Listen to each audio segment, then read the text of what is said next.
mesmo? O PPCUB é o Plano de Preservação do Conjunto Urbanístico de Brasília. É uma Certo. coisa que nasce com a lei orgânica do Distrito Federal. Quando o Distrito Federal se torna politicamente autônomo pela Constituição de 88, aí em 90 ocorre a primeira eleição de governador, a primeira eleição de Câmara Legislativa. Aí, a partir de então, passamos a ter essa autonomia política. E aí, em 93, dentro da primeira legislatura, foi feita a lei orgânica do Distrito Federal, porque o Distrito Federal tem uma lei orgânica, ao mesmo tempo que o Distrito Federal é um estado, é também um município. E também é uma coisa que não é nem uma coisa nem outra, é o Distrito Federal, né? O lugar que, pela Constituição, é único, é uma unidade federada destinada a abrigar a capital do Brasil. Então, é por isso que tem essa coisa bem algo complexa, mas, na verdade, não é tanto, né? De Tá. ser Estado e de ser município. Por isso a gente tem um governador e não um prefeito. Mas a gente não tem uma Assembleia, nós temos uma Câmara Legislativa. Então, tem umas coisas aí que a gente vai explicando. E nessa lei orgânica de 93, é que foi definido que haveria um PPCUB. Isso foi definido na lei orgânica de 93. Quer dizer, um plano de preservação desse conjunto urbanístico criado por Lúcio Costa, né? Que foi toda a história de Brasília, como Brasília vem a surgir, que é uma história interessantíssima, como é que houve um concurso nacional para a capital do Brasil, e o que foi, como é que foi armado esse concurso, as consequências dele. Então, acho que é em torno disso que a gente vai conversar hoje. Então, bora lá. Como você achar melhor começar, assim, tipo, seguir um plano, né? Vamos de plano aí. Seguir o plano, começando pelo Lúcio Costa. A gente até colocou a Carta de Atenas, né? Que as pessoas cobram muito, tipo assim, por que que Brasília foi baseada na Carta de Atenas, né? Aí a gente começa aí e vai puxando um no outro. Tá bom, não, fiquem à vontade. Eu vou tentar fazer essa explicação, porque realmente é uma coisa muito legal. Eu não sou brasiliense, nem formei na Universidade de Brasília. Eu sou professor da Universidade de Brasília, mas eu sou cearense. Sou cearense, formado pela Universidade Federal do Ceará, nordestino da Gema, né? E o que acontece? Quando eu vou a Brasília já formado, entro em contato, eu começo a decifrar os mistérios de Brasília para poder trabalhar na cidade, né? Eu sempre trabalhei como arquiteto da área pública, no Ministério da Educação, Ministério da Saúde, Governo do Distrito Federal e agora na UNB. E aí eu me tornei.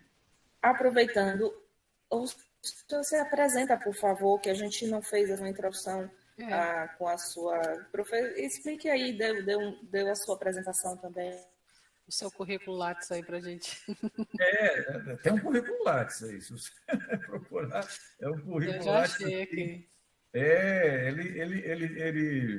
O engraçado do meu currículo Lattes tem umas coisinhas publicadas, mas tem muita coisa, muita interação com a imprensa.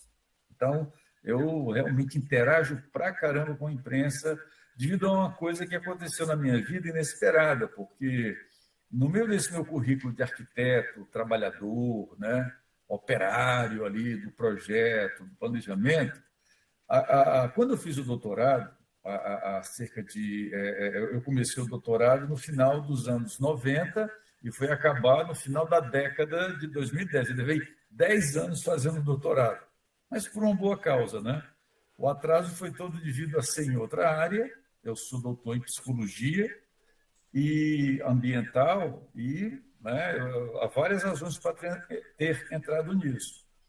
Mas durante o doutorado aconteceu uma coisa interessante, porque eu não sei se vocês têm muita notícia sobre essa área da psicologia ambiental. É uma área da psicologia que ela estuda arquitetura.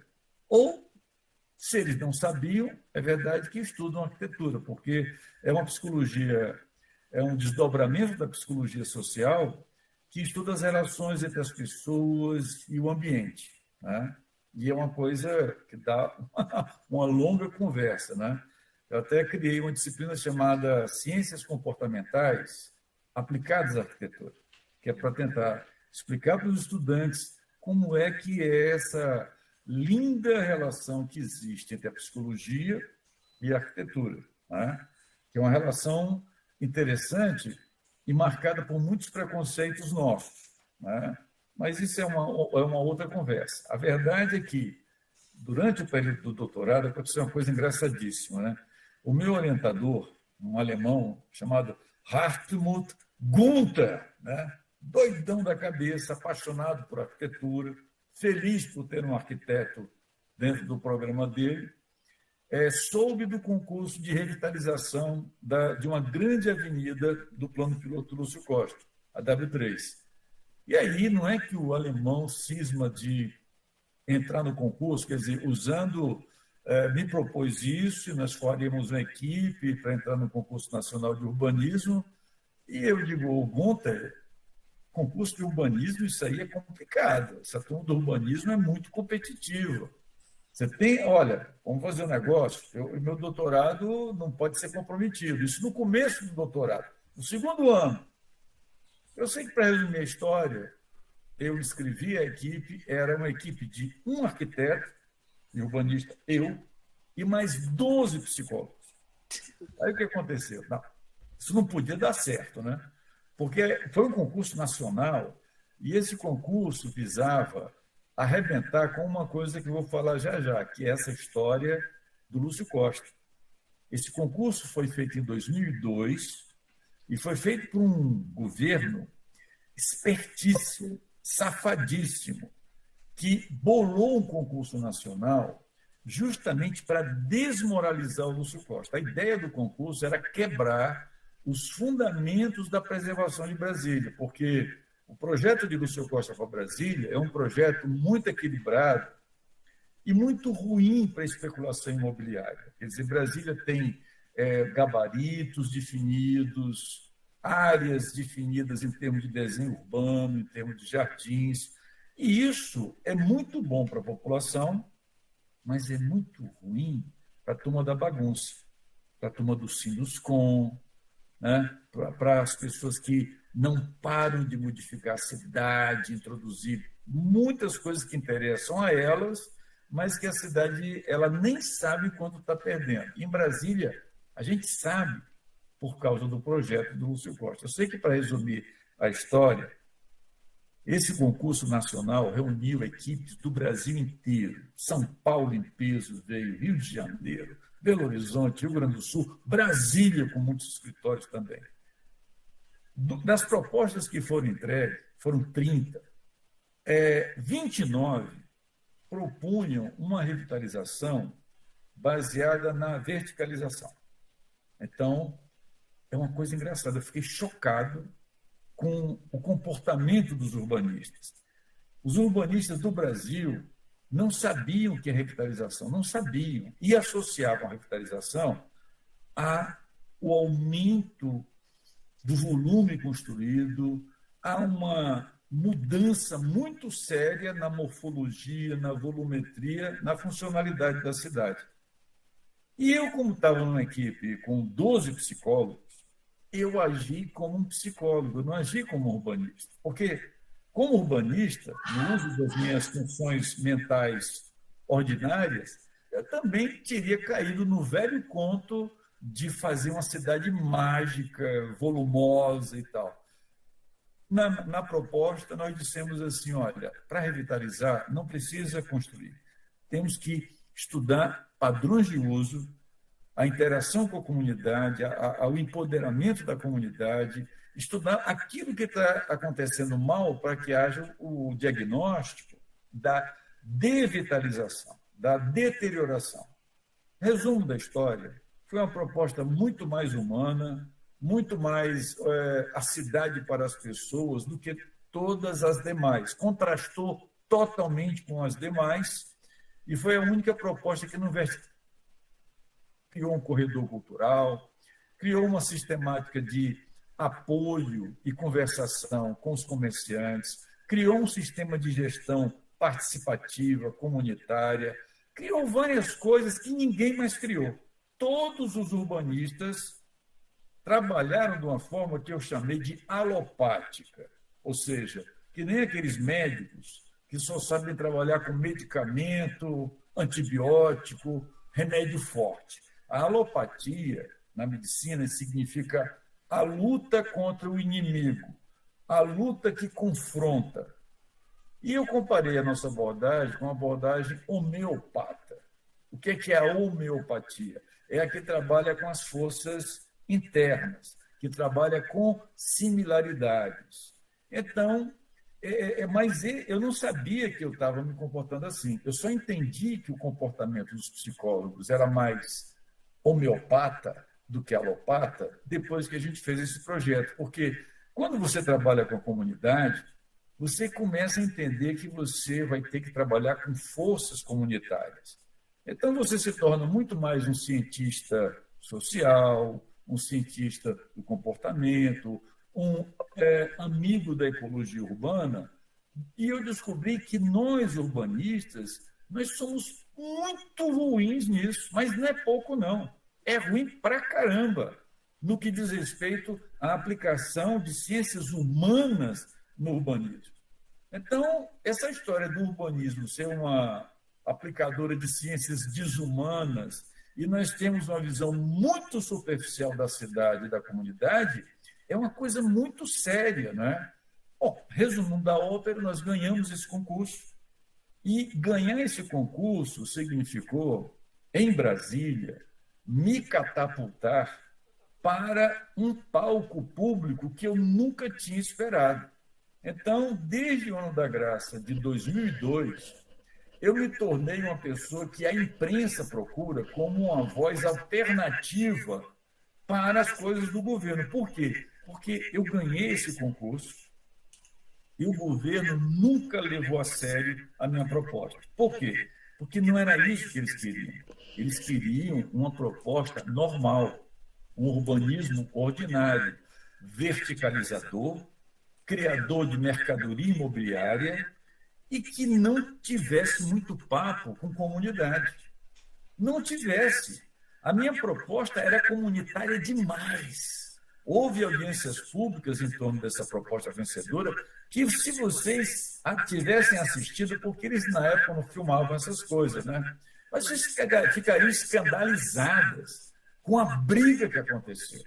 Né? O governo inteiro, uma bancada enorme de colegas nossos, tentando desmoralizar a mim e a proposta, como se aquilo fosse tudo menos uma proposta aceitável de urbanismo. Só que eu sou bom de briga. Eu juro para vocês, eu briguei com esse pessoal. Eu fiz meus colegas urbanistas passarem vergonha em 3 audiências públicas seguidas diante da comunidade. Foi a primeira vez que os arquitetos do governo foram vaiados numa audiência pública pela comunidade. Por quê? Graças ao confronto.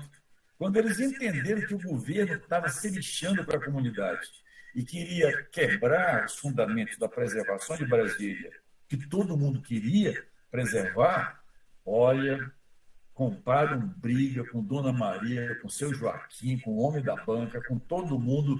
O governo comprou uma briga que ficou apavorado. Nunca mais fizeram audiência pública nenhuma. E ele, o seu amigo aqui, se tornou um urbanista comunitário. O que é isso? Sei lá, mas é uma coisa parecida com um cara que sempre que vê um plano urbano, uma lei urbana, critica do ponto de vista comunitarista. Eu adoto sistematicamente o ponto de vista da comunidade e confronto sistematicamente o ponto de vista do governo, da construção civil, dos poderes econômicos dessa turma. Então, é uma coisa interessante, quer dizer, esse concurso em especial representou o maior freio às tentativas de detonar o plano de Lúcio Costa, né? Mas aí eu posso agora falar um pouco do plano do Lúcio Costa para depois tentar situar o PT Clube. Não sei se dá para mudar de assunto. Ah, sim. Mas, só voltando, esse projeto que tá, da revitalização que começaram é o que está valendo? Foi o de vocês? Que eu tive aí ano passado, e ali, tipo, na 506, aquele negócio das calçadas que eles mudaram por trás, é em cima do projeto de vocês? Não. Sim, não. Sim, porque na proposta que nós fizemos, por exemplo, as questões de acessibilidade, as questões de recuperação, uma recuperação delicada, As calçadas, né? das características do bairro, dos jardins, das calçadas e tal, isso realmente esteve em pauta. Quer dizer, o projeto Vencedor era um projeto cheio de delicadeza. Ele propunha melhorar o que era bom e tentar trazer forças novas, como grandes instituições culturais, como a promoção das tecnologias relacionadas a comércio, a startups, a revitalização da vida comercial, econômica e de trabalho. Mas era uma coisa que o governo não queria isso. O governo não quer ter trabalho com comunidade. O governo quer ter mercadoria imobiliária para taxar. É isso que o nosso governo do Brasil, em especial, se comporta assim. E, por incrível que pareça, esse tipo de conduta assim, super, digamos assim, venal, é muito apoiada pelo Estatuto da Cidade.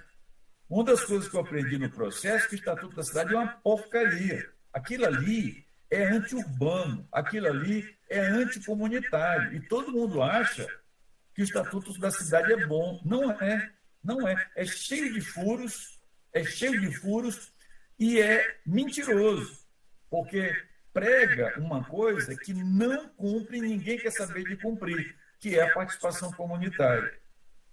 Há até uma coisa assim cabulosa, que é o seguinte: logo nos primeiros anos do Estatuto da Cidade, a Caixa Econômica Federal, em pleno governo Lula, fez um livro que foi distribuído no Brasil inteiro, que era a interpretação da Caixa Econômica Federal, grande financiadora de projetos urbanos e de adaptação, de interpretação do Estatuto da Cidade. Era uma espécie assim, de livro de catequese da Caixa, olhando o Estatuto da Cidade.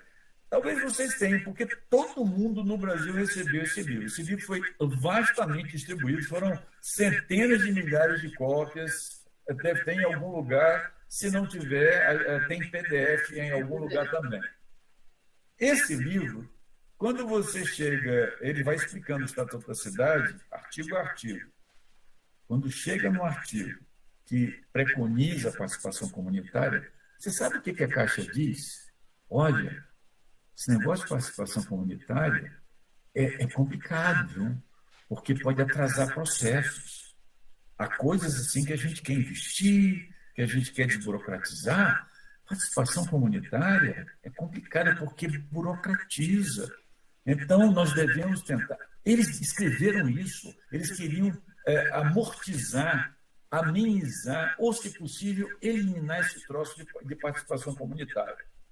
Quem é que manda aqui na cidade? Somos nós, urbanistas, nós que fazemos o projeto urbano. São os construtores, é gente que investe, é a grana. E digo, quando eu reli isso, digo, gente, olha o tipo de coisa que a gente está fazendo na cidade. Né? Nós estamos sistematicamente, a cidade brasileira, eu estou falando de todas, Brasília, Aracaju, João Pessoa, Fortaleza, São Paulo, Rio de Janeiro, todas elas tornam muito difícil e quase impossível a participação comunitária. E se você examina impacto de vizinhança, vários fatores que levariam a estudos diagnósticos sobre a qualidade de vida comunitária, isso é recusado sistematicamente. Então, nós temos aí um impasse muito sério. É por isso que, de certa maneira, não que surge em Brasília, porque há colegas nossos em São Paulo, no Rio de Janeiro, que fazem esse mesmo trabalho que eu digo fazer, esse trabalho de defesa de interesses comunitários. Quer dizer, isso não é invenção minha, pelo amor de Deus. Né? existia um grande arquiteto carioca dos anos 80, 70, 80, Carlos Nelson Pereira dos Santos. Ele é um dos grandes protagonistas dessa defesa dos interesses comunitários em face da grande máquina de planejamento urbano e construção civil. Mas aí vou falar rapidamente de Brasília, em termos assim do projeto, né? Porque primeira coisa que vocês devem saber é que o Brasil, colonizado pelos portugueses, era só litoral, né? Nós, nordestinos, sabemos assim esse contraste imenso que há entre essa civilização do litoral, tão cantada por Euclides da Cunha, e o que acontece no interior do Brasil, no interior do Nordeste. Há vários episódios de nossa colonização interna que são muito interessantes de a gente conhecer. Mas esse Brasil litorâneo sempre foi frágil do ponto de vista da defesa, até porque, ao longo do século, né, século XIX, XX, a gente expandiu pra caramba o território. O Brasil ficou enorme. O Brasil português ficou assim, ocupando metade da América Latina. Então, nós temos uma fração de América Latina gigantesca. E manter isso sem ter uma capital no centro do Brasil sempre pareceu esquisito. Então, é aí que começa a história de Brasília. A luta, especialmente por parte do Brasil republicano, de nós termos a capital do Brasil no coração do Brasil, né? E havia uma coisa engraçada, né? Porque, por exemplo, o Brasil já era razoavelmente conhecido já nos mapas do século XVI e XVII, né? Os mapas dos anos 1700, 1600 já mostravam uma coisa engraçada sobre as bacias hidrográficas do Brasil. Por exemplo, se você considera a bacia do São Francisco, a bacia amazônica e a bacia do Prata, essas três gigantescas bacias, elas têm um ponto de encontro, que é no Planalto Central do Brasil. Todo mundo achava que esse encontro era tão no coração do Brasil que era uma coisa até simbólica, né? Nossa, esse lugar de encontro das bacias. Pois não é que os republicanos se encantaram com isso, e logo na primeira Constituição de nossa República, né, a gente comemorou ainda anteontem, o 15 de novembro, a proclamação da República, é o dia do golpe militar que proclamou a República, né?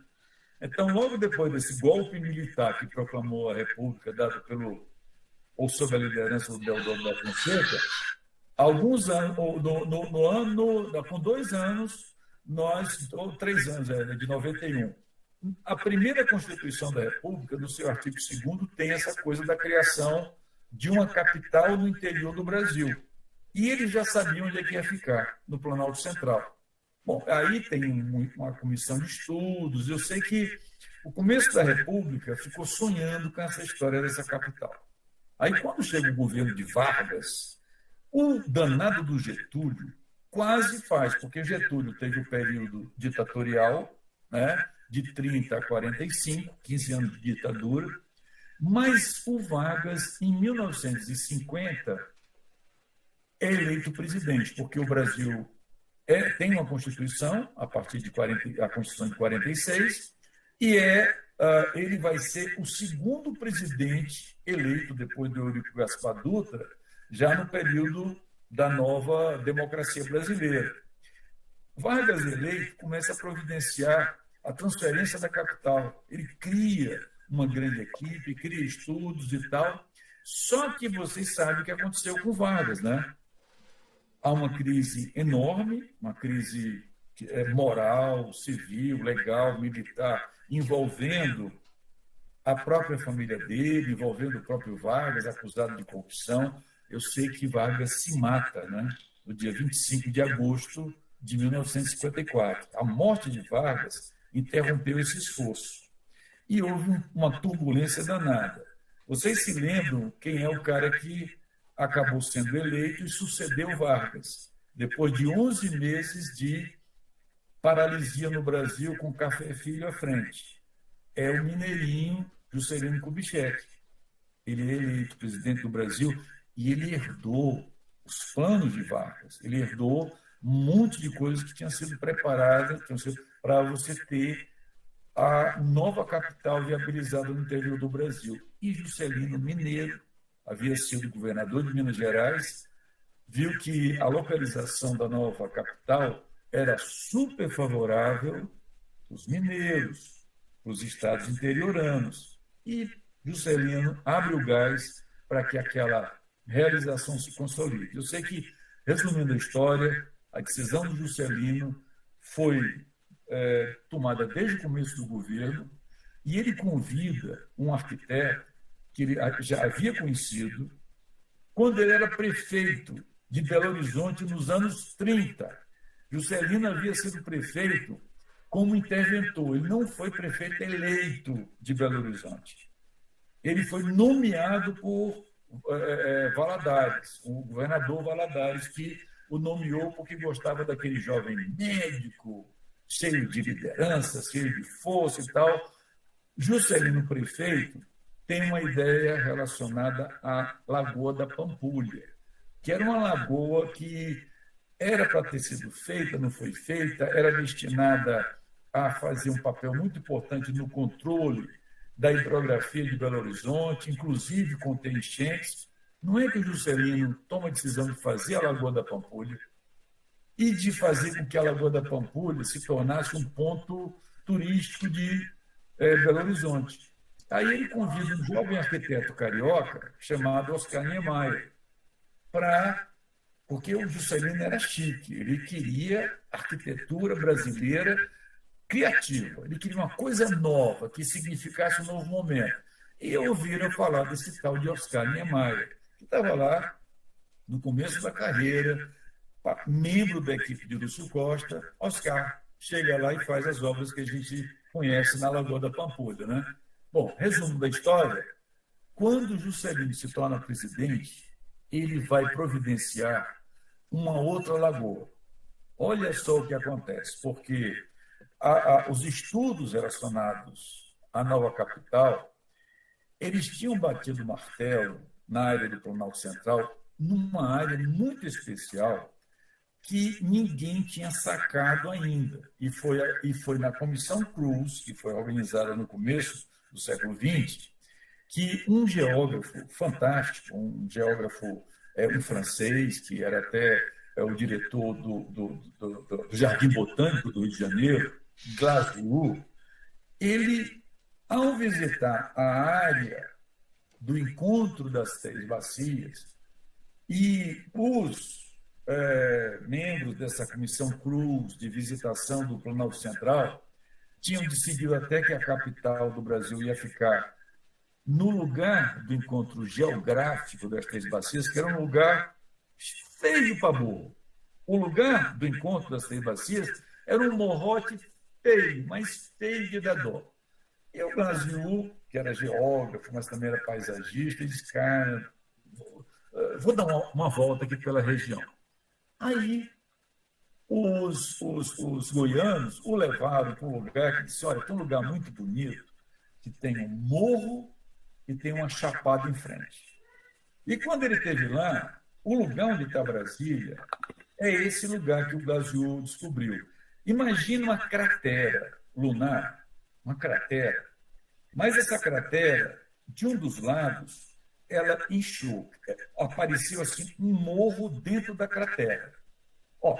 Se você tem uma cratera, que é uma coisa funda, um buraco, e do outro lado da cratera nasce um morro, você cria em volta da cratera uma espécie de crescente, como se fosse uma forma mais ou menos parecida com uma lua, né?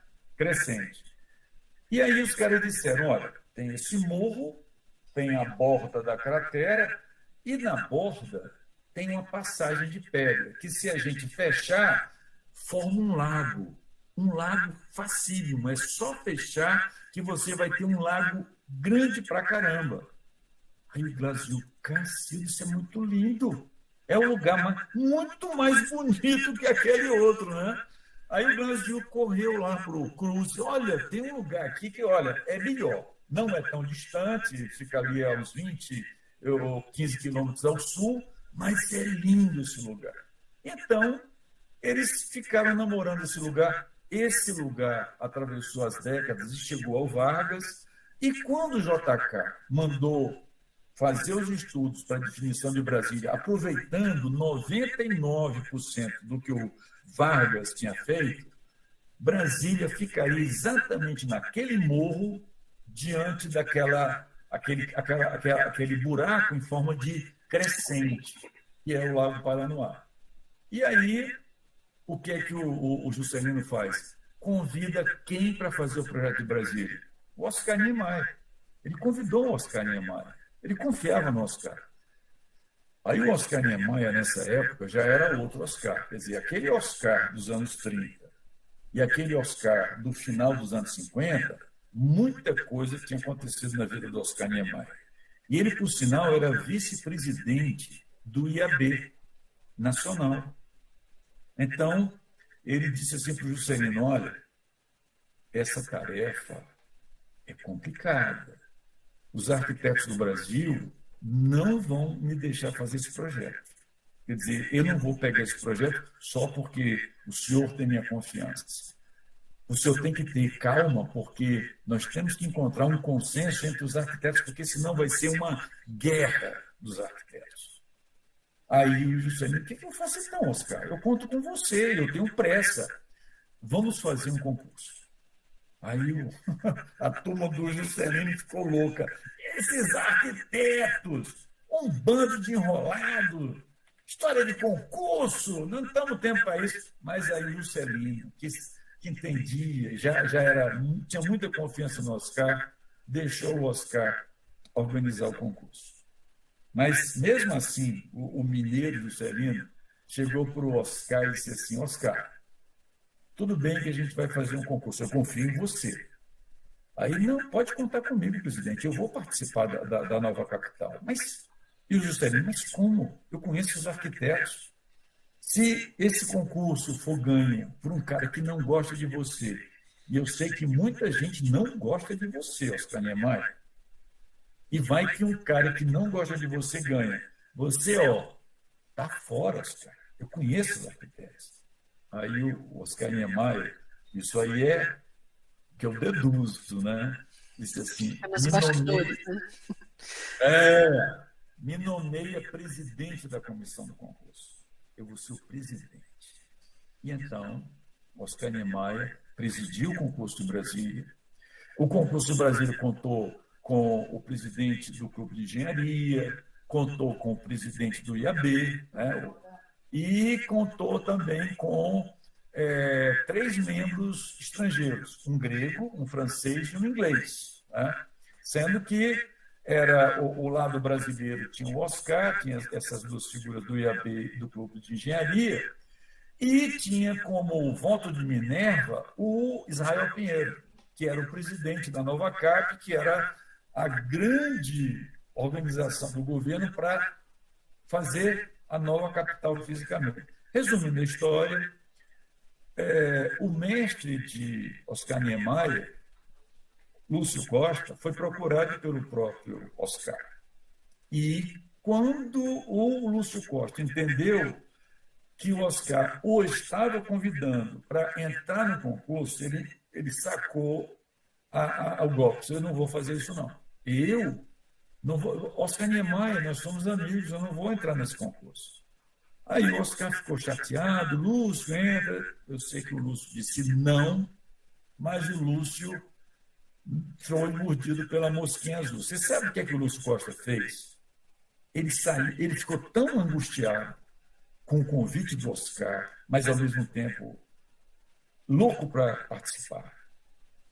Ele quase pira. Ele pegou um navio, ele pegou um cruzeiro que ia passear pelas costas do Nordeste. Talvez ele estivesse até no navio olhando para vocês aí, né? Pois ele pegou um navio, viajou, foi e voltou em uma semana. E durante essa viagem ele respirou o ar marinho e ficou lá escrevendo, foi uma maneira que ele arrumou de sair do Rio de Janeiro um pouco e entrou num espírito de fazer a proposta. Quando ele volta desse cruzeiro, já era praticamente a véspera de entrega do concurso. Ele já estava com tudo escrito. Mandou datilografar, pediu para a filha dele, que estava terminando o curso de arquitetura, Maria Elisa Costa, para entregar os papeizinhos dele, né? Porque todo mundo que participou desse concurso fez assim, um projeto completo de cidade, detalhou, trabalhou para caramba. O edital exigia muito trabalho. E o Lúcio Costa apresentou 18 páginas assim, de um ensaio. Era um ensaio que ele apresentou, não era um projeto. Tanto o relatório do plano piloto, você lê, é um texto assim, quase que poético, literário.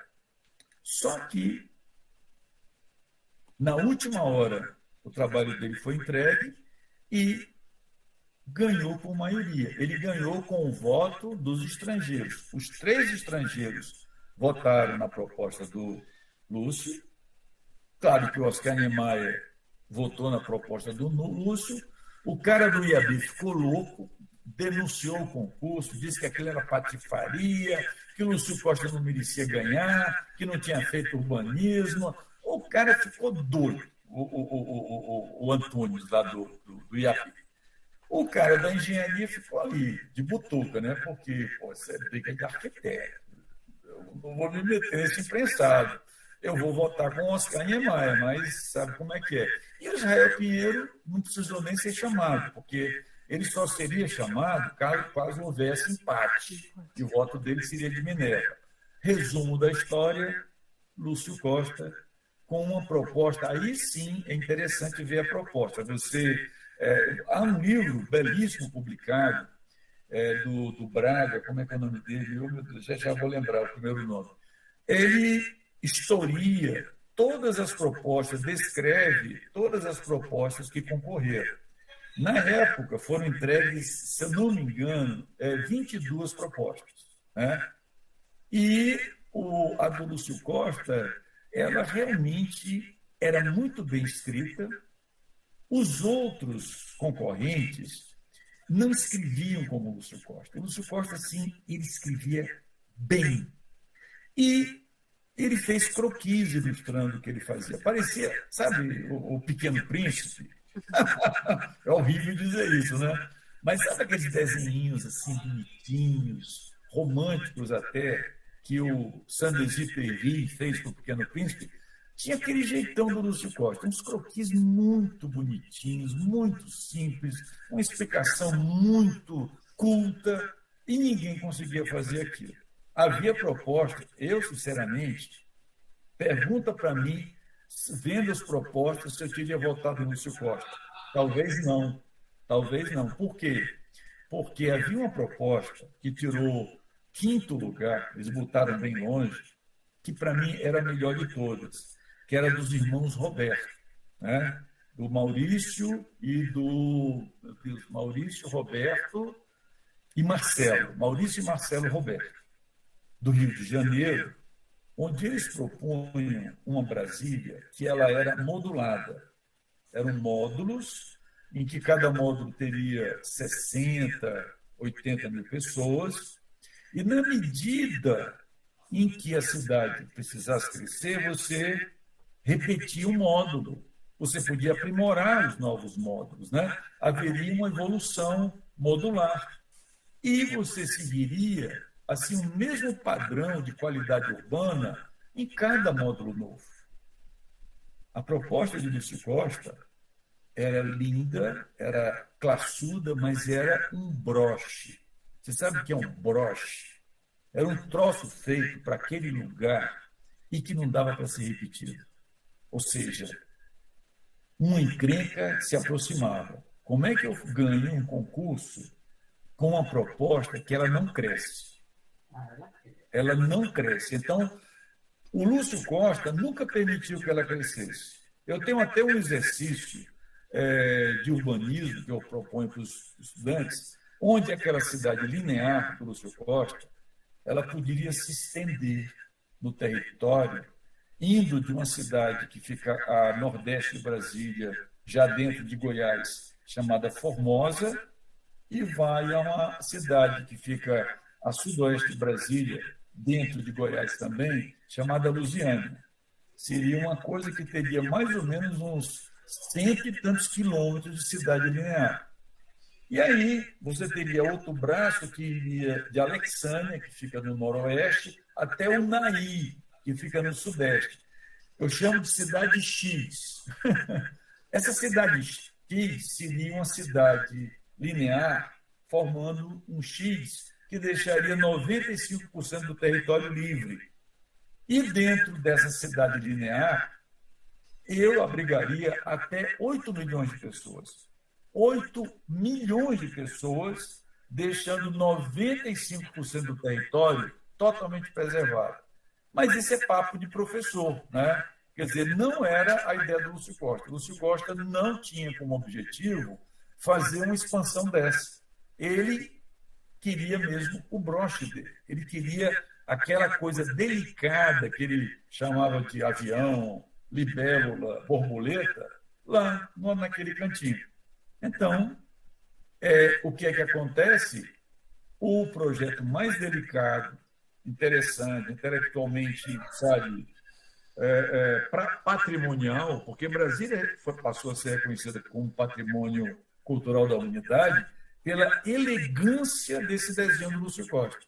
Só que, senhoras, uma cidade ela tem que crescer.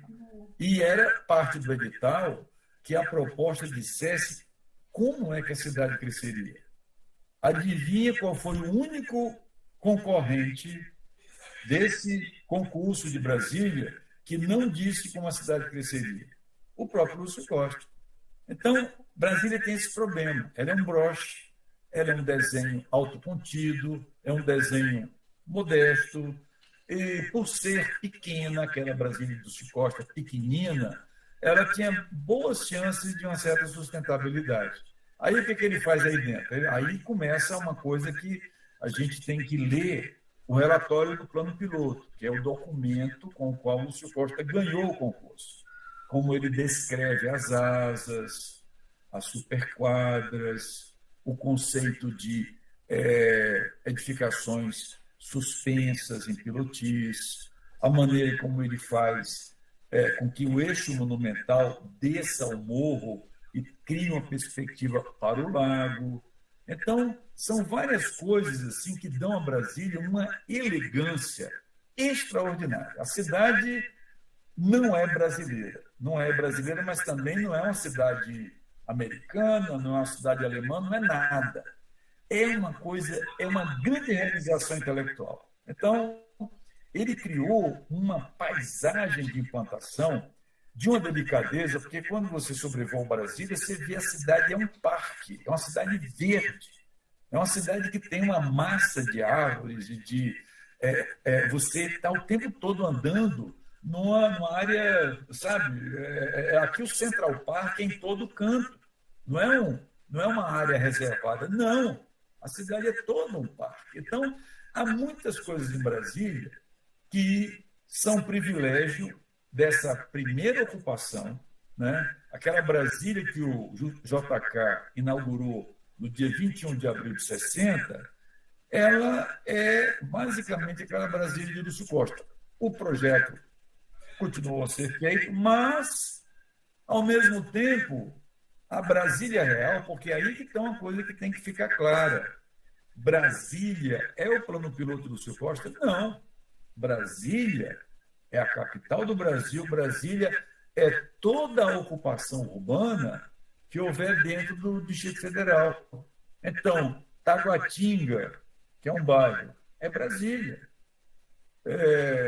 Planaltina, Gama, Braslândias, todos esses bairros que erradamente são chamados de cidades satélites, elas são Brasília e são bairros de uma mesma cidade.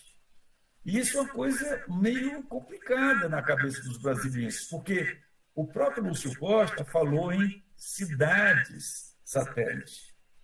E ele levou a um engano enorme, porque cidade cidade, por todas as constituições brasileiras, ela, por definição, é a sede do município. Cidade é uma região urbana, é uma formação urbana que tem munus. Munus significa poder autônomo, poder próprio. Bairro não tem isso, não existe isso em bairro.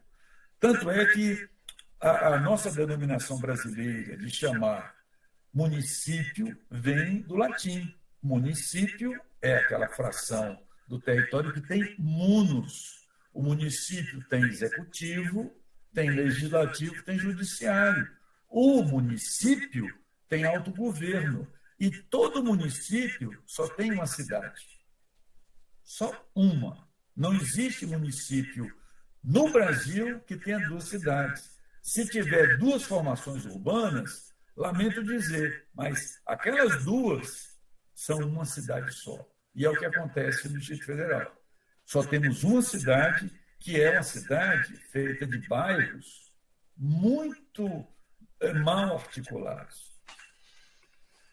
Ô, professor, aí pegando essa deixa aí dessas cidades satélites, tipo assim, se cria esse plano diretor. O plano diretor é o plano diretor de Brasília, que tem essas cidadezinhas. Então explica pra gente, tipo assim, você tem o plano diretor geral, mas dentro desse plano se tira lá o plano piloto e dentro desse plano piloto tira o conjunto tombado. Explica pra gente essa parte. Bom, isso é uma coisa interessante porque realmente há essa região projetada por Lúcio Corsi que a gente chama de plano piloto de Brasília. Mas é uma coisa engraçada, porque nunca foi plano piloto. Né? Plano piloto era o nome que se deu no concurso. O que é um plano piloto? É um primeiro plano. É aquele plano que vai na frente e ele vai gerando outros planos. Só que o plano piloto, que é um processo, virou um lugar. Olha que coisa bizarra. A gente podia chamar, então, essa primeira fase da capital de estudo preliminar. Onde é que você mora? Eu moro no estudo preliminar de Brasília. Eu moro no anteprojeto de Brasília. Eu moro na quinta prancha do 8º detalhamento de Brasília. É a mesma coisa. É ridículo dizer que eu moro no plano piloto de Brasília, porque eu estou dizendo que eu moro dentro de uma fase, de um processo de planejamento. Mas ninguém entende esse ridículo, né? Virou um lugar e acabou essa história. E os outros lugares, eles são lugares de segunda categoria. Então, parece a África do Sul. A África do Sul, ela tem vários territórios de apartheid.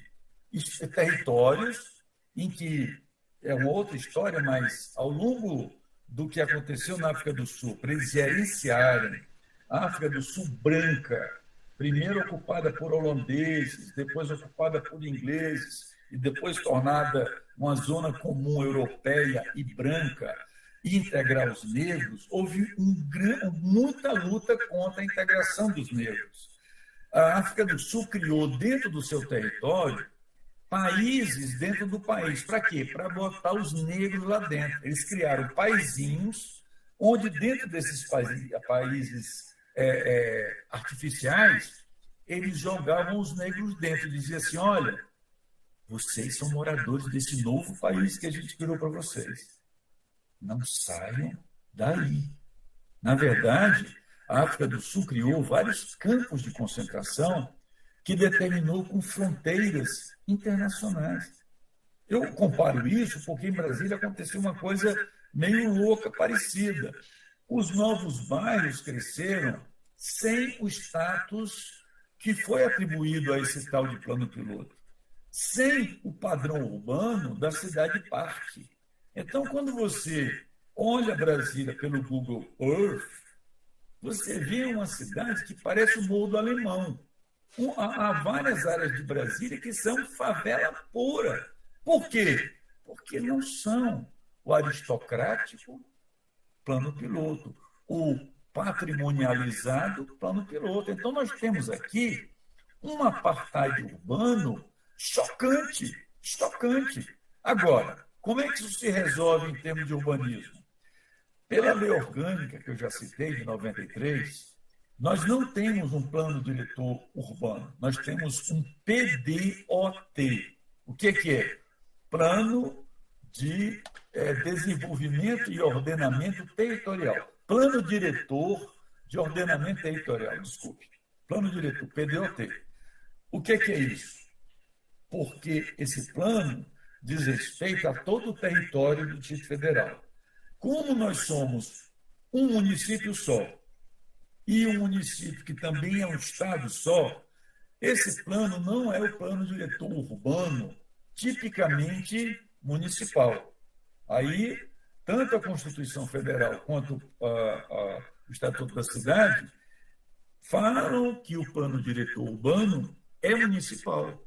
Só que Brasília é esquisita. O Distrito Federal é município e é estado ao mesmo tempo. Então, o que acontece? Nós temos um PDOT, mas a lei orgânica também definiu uma coisa bem próxima do que tu falaste, Marilza. Nós temos os PDLs, que são planos diretores locais, né? Os PDLs permitem que eu faça um planejamento urbano só para o Gama, que é um bairro, só para o Guará, que é outro bairro, só para Taguatinga, que é outro bairro. Então, nós temos os PDLs. O problema é que isso está na lei orgânica, mas não funciona. A única coisa que Brasília tem feito, e com muita corrupção, com muita bagunça, são PDOTs. Então, nós estamos já no 4º PDOT, ao longo desses 32 anos de autonomia política, estamos no 4º PDOT. Então, estamos fazendo um PDOT a cada 8, 9 anos. Né? Deveríamos fazê-los a cada 5 anos, mais ou menos. Mas é muita corrupção. E Brasília descobriu uma coisa óbvia, né? Nas cidades, digamos assim, capitalistas. Já que plano diretor é tão cheio de regra, abre tanto flanco para uma discussão democrática, abre oportunidades e crises para debater qualidade de vida urbana, para que a gente vai fazer isso? É melhor não fazer. Então, os políticos de Brasília descobriram as delícias de não planejar. Para eles, não planejar é bom. Por quê? Eu faço negócio enquanto não planejo. Qual é o problema de eu adiar eternamente o plano urbano, se enquanto isso eu vou no prefeito, eu vou no administrador, vou no governador e faço o meu pequeno negócio, crio aquela exceção na lei de uso do solo, crio outra exceção. Então, o que acontece? Nosso estilo de gestão urbana é quase caótico, entendeu?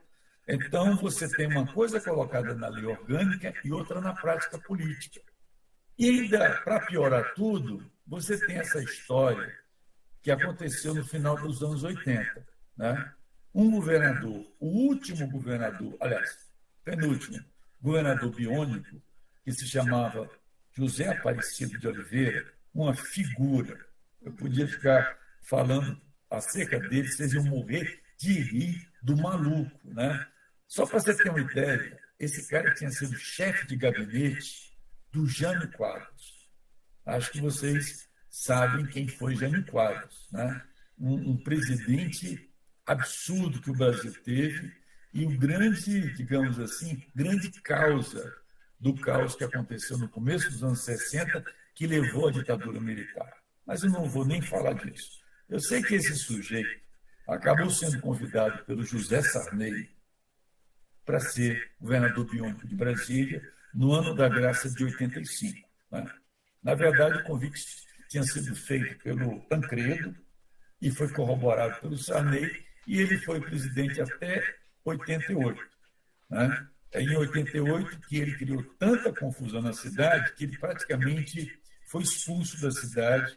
O Sarney teve que tirá-lo do governo, que ninguém aguentava mais José Aparecido, que, por sinal, vivia bêbado. Mas ele fez uma coisa interessante.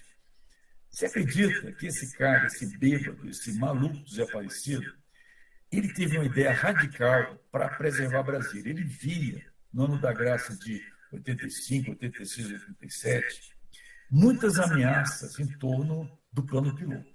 Muita pressão para tornar o plano piloto uma coisa cada vez mais monstruosa, cada vez mais distante daquela elegância do Lúcio Costa. Aí ele, que era um cara muito ligado na diplomacia, tanto é que ele sai do governo para ser embaixador do Brasil em Portugal, ele articulou um esforço junto à Unesco, com grandes arquitetos cariocas, para que Brasília ganhasse um prêmio sem paralelo. Um prêmio, o reconhecimento de patrimônio cultural da humanidade. Quem fez isso foi ele, foi um esforço diplomático do Zé Aparecido.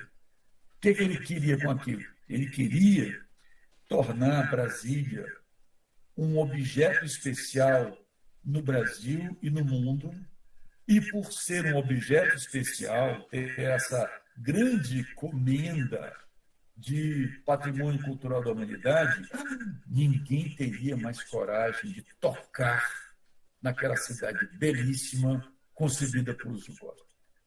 Quer dizer, um plano meio furado, né?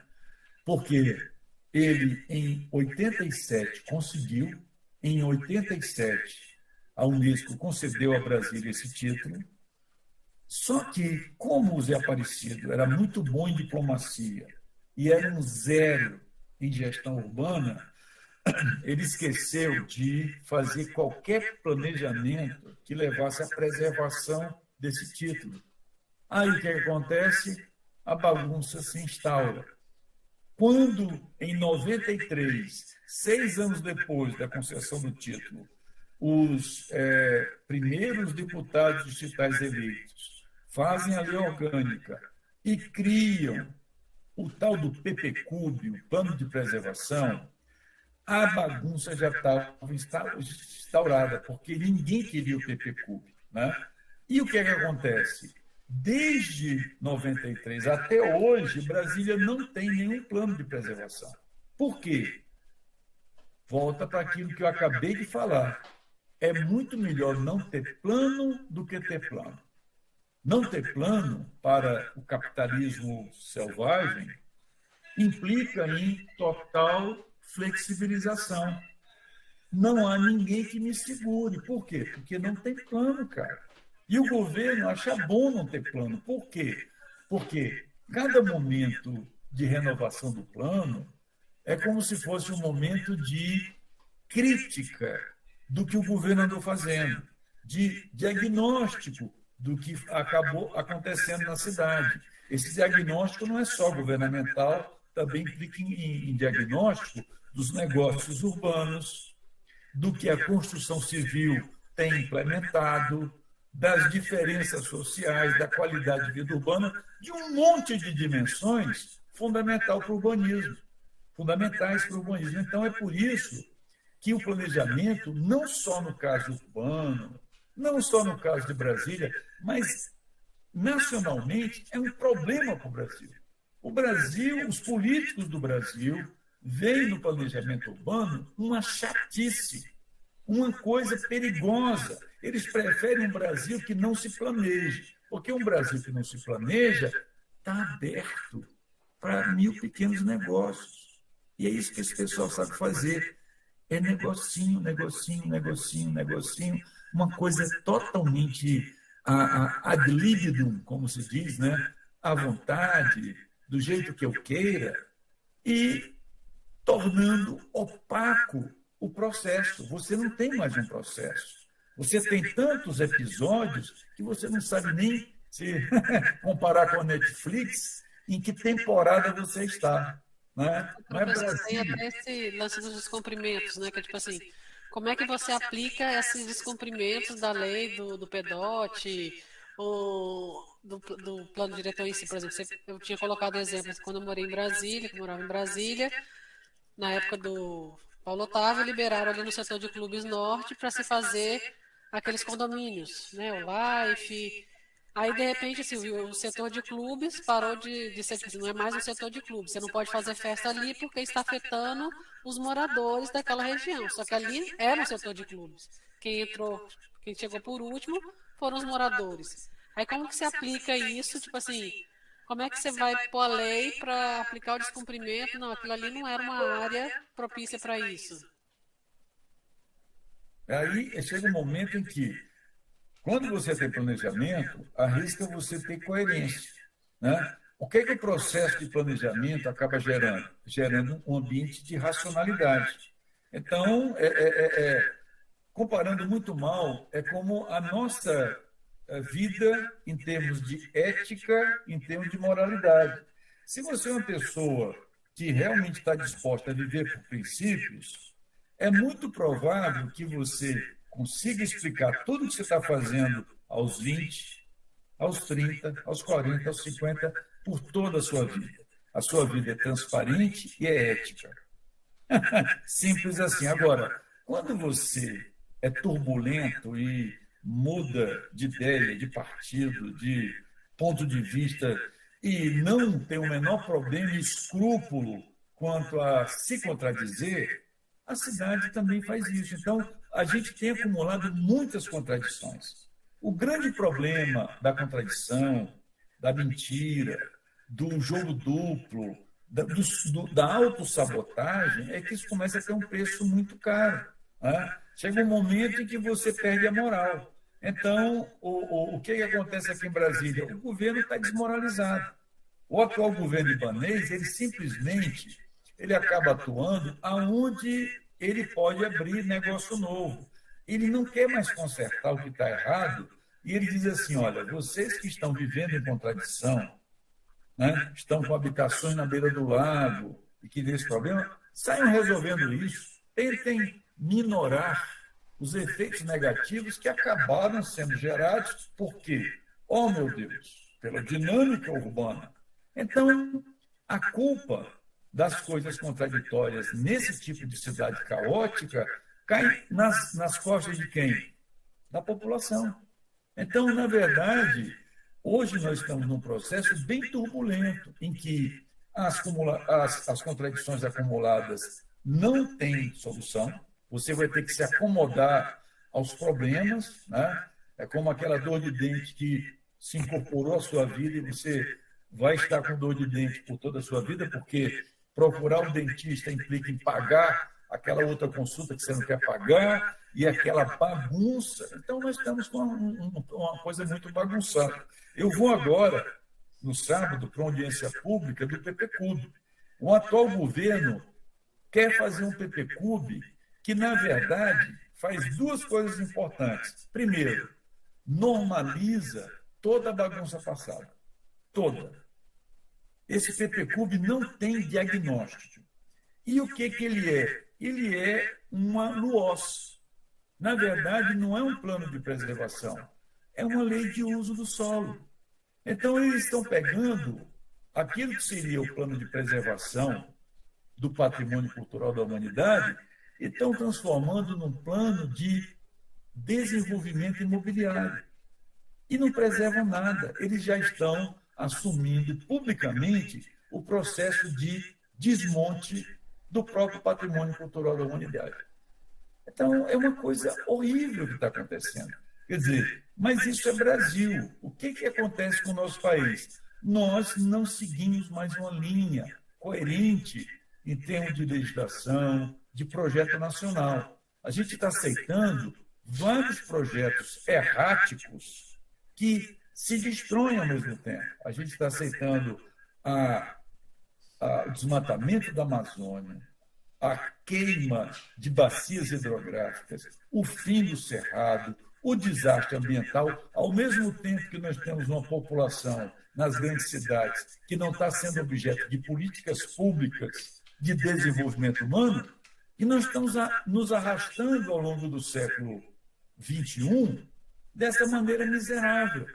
Você acha que isso não vai ter um custo? Claro que vai. É muito caro consertar bagunça. Você não usou o dinheiro no momento certo para fazer o que é certo e você vai gastar uma fortuna tentando consertar algo que é muito difícil consertar. Então, isso é uma lição para nós arquitetos, porque há ainda uma outra coisa, para finalizar, que eu tenho que dizer como urbanista comunitário. Os meus maiores inimigos são meus colegas. Eu sou um arquiteto urbanista muito processado. Eu tenho sido processado pelos meus colegas de faculdade e tenho sido processado pelos meus colegas de profissão. Toda vez que eu abro a boca na audiência pública, posso esperar o processo. O oficial de justiça vem atrás. Por quê? Porque você não pode, nesse clima, agir criticamente e publicamente. Então, eu me orgulho disso. Eu sou um profissional que a minha fidelidade não é aos meus colegas. Os meus colegas, na verdade, eles traíram aquela dedicação que nós deveríamos ter como urbanistas à qualidade de vida urbana. Quer dizer, é muito ruim isso, né? Você tem urbanistas que são cortesãos. Eles estão interessados na sua carreira e sempre está muito bem com o governo. E se você começar a se comportar como um não cortesão, como um denunciador dessas sacanagens, você vai encontrar inimigo por todos os lados. E eu me decepciono muito com o CAU. O CAU é cortesão, adora apoiar o governo, o CAU adora apontar pessoas para conselho de governo, o CAU adora participar das políticas de distribuição de oportunidades de projetos, adora ser governo. O IAB, a mesma coisa.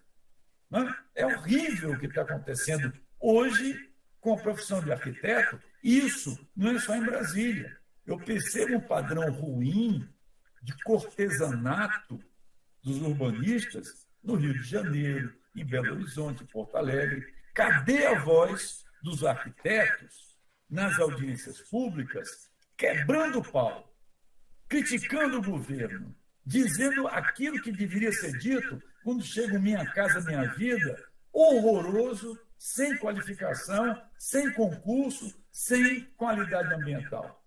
Então, olha, sinceramente, nós, arquitetos e urbanistas, estamos mal das pernas e, contraditoriamente, as pessoas gostam da gente, né? Todo mundo acha que o arquiteto é super gente boa, é uma pessoa inteligente, bem informada, é aquela pessoa que traz o novo, né? Todo mundo olha para a gente como o Juscelino olhava para Oscar Niemeyer.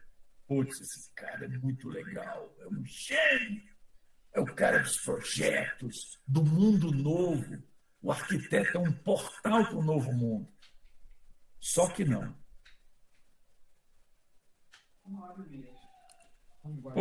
Minha esposa está me sequestrando. Ela me trouxe um chazinho, ela está que me puxa a orelha aqui. Ela disse assim: você jurou que ia falar só 1 hora.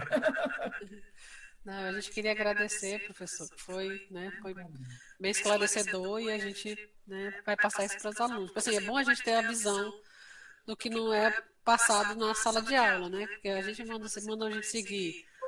Siga o plano diretor, pega a lei de Estatuto da Cidade, né? O Estatuto da Cidade a gente já tinha observado que estudando esse semestre só está no papel, né? Que na verdade não se aplica. Né? Não, e não só não se aplica. Desculpa interromper você, Maria. Não, pode falar. Ele é muito contraditório. Você entendeu? O Estatuto da Cidade, presta atenção no Estatuto. Eu vou dizer só uma coisa do Estatuto da Cidade para vocês pensarem. Ele é cheio de instrumentos que visam cobrança e ele é maravilhoso nas mãos do Sinuscom. Adivinha quem foi que descobriu o Estatuto da Cidade desde o primeiro dia? A turma da Construção Civil. Quando a turma da Construção Civil viu que o Estatuto da Cidade é bom para fazer operações imobiliárias, onde você cria, vários anos antes da criptomoeda, o Estatuto da Cidade criou a criptocidade, que é a cidade feita especulativamente, onde você já pode pagar por uma mercadoria imobiliária que ainda não existe. E você pode negociar. Eu transfiro o meu direito de construir com uma desenvoltura que os caras da área imobiliária disseram assim: cara, que ideia legal. Esses arquitetos são muito legais, essa ideia é ótima. Quer dizer, eu não preciso nem construir, eu posso especular num nível que nem antes, as antigas, quando eu apenas retinha um terreno, eu especulava. E olha que o papo no Estatuto da Cidade é ser anti-especulação. Mentira, cara! Ele aumenta a especulação. Então, olha só, está faltando visão crítica, viu? Então, professor, por exemplo, de todas essas coisas que você falou, você considera a participação popular, a falta dela, o maior dos problemas? O problema é o seguinte, eu vou falar uma coisa horrorosa. Nós devemos ter a cidadania no centro da gestão urbana. E não é só o desenho da cidade ou o uso do solo. A cidadania tem que participar da política de saúde, da política de educação, de todas as políticas. Se você não veicula, não coloca a cidadania decidindo, porque o governo é esperto, o governo coloca a cidadania em conselhos não deliberativos. Você pode ler conselho consultivo, conselho consultivo, conselho consultivo. Eles não te dão decisão. Você sabe uma coisa que te dá responsabilidade? É quando você decide e tem que responder por isso. Isso é sério. Eles não querem seriedade por parte da comunidade. E outra coisa, como é que você vai ter uma gestão urbana de qualidade com a população alienada? Quer dizer, a participação não é só a comunidade chegar assim, eu quero uma creche no meu bairro, ou eu quero umas coisinhas para velhinho na minha praça. Não é isso, cara. Não é isso. A cidadania tem que exigir do governo uma coisa que nós somos bons em fazer e não fazemos: diagnósticos urbanos. Todo mundo adora quando você, urbanista, estuda a cidade e expõe criticamente o que está acontecendo. Porque você começa a entender o processo urbano, começa a entender o que está gerando ali naquela cidade acessibilidade e até violência. O que está gerando paz, o que está gerando diferenças sociais. Você tem que colocar isso na cabeça de todo mundo. Quando você coloca a informação sobre o habitat na cabeça da comunidade, isso é participação comunitária. Não é tomada de decisão, é tomada de consciência. É outra coisa. Então, o governo não quer nem que a gente chegue nesse ponto. Aliás, o sucesso dessa alienação atinge plenamente os arquitetos. Isso que eu estou dizendo não é aceito pelos meus colegas de faculdade. Estou falando sério. O que eu estou dizendo para vocês, a maioria dos meus colegas detesta ouvir. Detesta ouvir. Acha que eu defendo uma espécie de retirada de campo do urbanista. Por quê? O urbanista tem poder na medida que é técnico, na medida que tem poder tecnocrático, na medida que projeta, na medida em que é assertivo, na medida em que impõe. Nós somos educados nas escolas a sermos super autoritários e a não abrir debate com ninguém. A gente não sabe participar, não abre participar, e a maioria de nós é treinado para não ter essa coisa boa da empatia com as pessoas. Se você não tiver empatia, você não se comunica, você não partilha e não faz uma cidade mais igual. Uma cidade mais igual não é feita na base da grana, né? Aquela abordagem que eu chamava abordagem FHC. O Fernando Henrique Cardoso, eu participei da crítica ao governo dele, eu estou velhinho, ele fazia isso. Ele é o pai do Bolsonaro. Ele é o pai do Lula. Ele é o pai de todas as distorções. Foi um professor. Os palavrões que eu tenho para dizer para ele, vocês não merecem ouvir. Mas ele é o maior descaminho que houve na nossa República e ainda inventou a reeleição.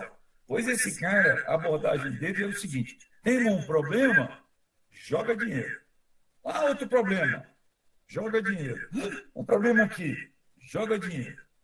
Fernando Henrique fazia assim, simples assim. Para que quebrar a cabeça? O problema de todo mundo é grana. É isso que ele fez. Um imbecil. Oh, desculpa, meu Deus, eu jurei que não ia dizer palavrão. Gente, eu vou ter que ir, porque senão minha esposa amada. Nossa. Professor, a gente agradece aí, foi muito esclarecedor, né? E também uma aula de história aqui para todo mundo. Nem todo mundo aqui no grupo aí é novinho, não. Assim, tem algumas coisas, algumas as histórias aí que muita gente não vai lembrar, não. Mas a gente vai enfatizar lá e gostaria de agradecer, embora Uma honra. torcer por Brasília e pelos arquitetos, os futuros arquitetos possam dar uma melhorada nessa participação, né? E exigir que a gente tenha coisas melhores aí, cidades melhores, né? Tem um cara, até um jornalista, que ele disse assim: o Brasil é um país que tem pontos de vista otimistas e pontos de vista pessimistas. O problema do Brasil é que os pessimistas geralmente têm razão. Essa foi mal, viu? Essa foi mal. Obrigada aí, boa noite. Obrigada, professor. Meus ordens, se outro dia vocês quiserem conversar, pode contar comigo. Você já viu que eu sou um professor conversador. Agora que vem em Brasília, vamos assistir uma aula do senhor aí. Obrigada, boa noite. Boa noite, boa noite. Uma honra. Boa noite. Tchau, tchau. Tchau.